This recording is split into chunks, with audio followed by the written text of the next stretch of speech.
Welcome to Kenton's videos. Enjoy the video. You begin by locking in one consistent wake time and treating it like an appointment. Once set, get bright light within 15 minutes, sunlight or 10,000 lux lamp to shift your circadian clock.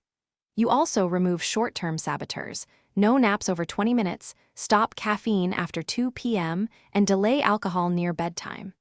These moves are aggressive because the clock responds to timing cues. By changing wake time and light exposure immediately, you force a phase shift and start the reset process today. Once your mornings are anchored, you focus on advancing sleep onset gradually. Shift bedtime 15 to 30 minutes earlier each night until you hit the target.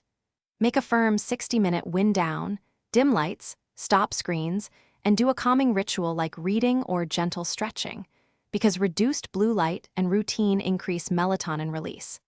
Add moderate morning exercise to consolidate rhythm and avoid vigorous evening workouts. Together, these changes align homeostatic sleep pressure with your circadian timing for faster adaptation.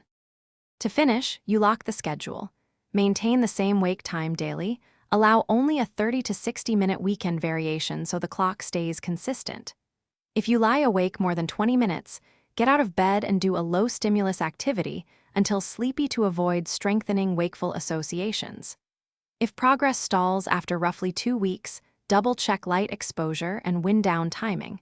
If still stuck, seek a sleep specialist. This is the key troubleshooting step to address underlying circadian or medical issues.